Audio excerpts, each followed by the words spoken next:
En este vídeo vamos a ver cómo utilizar BAT. BAT es una herramienta que sirve para reemplazar CAT y que tiene más utilidades. Nos permite visualizar el contenido con sintaxis, como por ejemplo podemos utilizar este comando y podemos ver un fichero sin extensión que le da colores y nos remarca la sintaxis, que nos dice las líneas, que por ejemplo que también es capaz de decirnos qué líneas hemos agregado cuando estamos en Git o cuáles no. Entonces, bueno, es un comando bastante útil que reemplaza a CAT, que sigue teniendo la misma funcionalidad que CAT, por lo que si os apetece, pues os invito a ver este vídeo. Muchas gracias y empezamos. Entonces, para poder utilizar BAT, lo único que tenemos que hacer es instalarlo con el siguiente comando, sudo apt get install BAT. Y una vez que ya esté instalado, bueno, vamos a ver que no va a funcionar, ¿vale? No lo reconoce como comando y si le digo me va a decir que el comando no lo encuentra. Y en la propia documentación del repositorio de GitHub que os voy a dejar abajo nos dicen que deberíamos crear un enlace simbólico porque puede que el comando pues sea realmente batcat en vez de bat, ¿vale? De hecho, si hacemos batcat vemos que ahora aparece. Y por ejemplo, si ponemos espacio y tabuladores, vemos que ahora sí nos aparecería lo que sería batcat. Entonces podemos crear un enlace simbólico para que cuando llamemos a bat, pues realmente pues llame a batcat, tal y como ellos nos lo indican. Que también podríamos crear un alias y tal, pero bueno, vamos a hacer lo que pone en sus instrucciones, que es hacer mkdir -p y desde la carpeta home.local /bin y luego hacer ln-s usr /bin, eso hacerlo en .local /bin /bat, de tal manera que si ahora hacemos bat y el fichero, por ejemplo prueba.py, pues funcionaría.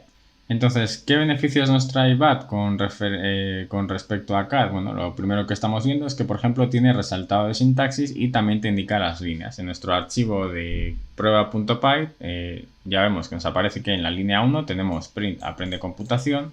Si lo haríamos con CAT tendríamos algo bastante diferente. Solo pues la línea y ya está. Vamos a abrirlo con Nano para que veáis efectivamente eso que hay. Solo es una línea con eso. Podríamos agregarle más cosas, como por ejemplo while true,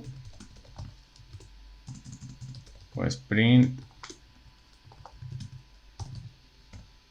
suscríbete, ¿vale? Le damos a X, le damos a guardar y si volvemos a hacer ahora pues con CAT para que veáis la diferencia, pro.py se ve así de feo, pero si lo ejecutáis con BAT se ve así de elegante con su remarcado, veis al final la bola no te la pone, las palabras de condiciones te la pone con otro color, los strings, las funciones y funciona bastante bien. Luego, si os habéis fijado, estamos dentro de una rama de Git. Otra de las cosas que nos permite hacer con respecto, por ejemplo, a un repositorio de Git es ver las modificaciones que tiene un fichero. Por ejemplo, si hacemos git add hacemos git commit -m, pues por ejemplo refactor code y ahora volvemos a modificar el nano prueba y le vamos a poner aquí un print que sea dale leak. Le vamos a guardar y si hacemos ahora bat prueba, vemos que aquí tenemos dos máses porque son las dos líneas nuevas que estaríamos agregando con respecto al commit previo. Y si lo modificamos, hacemos nano prueba y comentamos, bueno, y quitamos esta línea.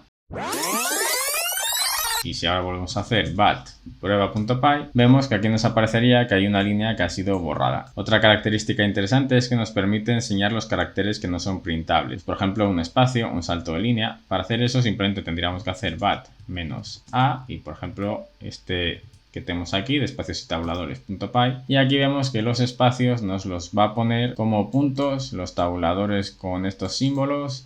Bueno, luego aquí nos está enseñando que, bueno, que realmente esto como es una I con un acento, pues bueno, nos enseña el código de la I con el acento y luego pues el salto de línea también que es pues el LF. Otra cosa que podríamos hacer es abrir, por ejemplo, varios ficheros a la vez. Hacemos bat y le damos asterisco para indicar que queremos mostrar todos los ficheros que hay aquí y ya nos lo va separando, ¿vale? Aquí ya vemos que son 3 líneas para este fichero y otras 4 líneas para este fichero y ya vemos que está diferenciado con su nombre. Otra opción que tendríamos, por ejemplo, es si queremos agregarle colores a las páginas de man, ¿vale? Vemos que, por ejemplo, si hacemos man de bat, vemos que esto, pues bueno, más o menos se puede leer, pero quizás con un poquito de sintaxis de coloreado, pues se leería mejor. Y ya nos dicen dentro de la documentación cómo hacerlo, simplemente habría que copiar el siguiente comando, ¿vale? Que nos va a crear esta variable de entorno con, pues, este comandito de aquí, con este alias, le damos a enter y luego simplemente pues indicaríamos el comando que quisiéramos, por ejemplo man bat y vemos que ya tiene coloreado bueno, pues en la página, ¿vale? Y aquí nos dice que si queremos salir, pues simplemente le vamos a dar a la Q y ya nos saldría. Y aunque, por ejemplo, nos aparezcan los números, podemos realmente hacer redirecciones de un fichero, como hemos estado haciendo hasta ahora. Por ejemplo, tenemos bat de prueba, podríamos guardarlo, por ejemplo, en prueba 2, y si ahora hacemos cat de prueba 2, vamos a ver que realmente lo que copia es el contenido del fichero. También podríamos usarlo para concatenar otros ficheros. Por ejemplo, si hacemos bat prueba y prueba 2, simplemente lo podríamos pasar a cat y ahí nos haría la concatenación también de los strings.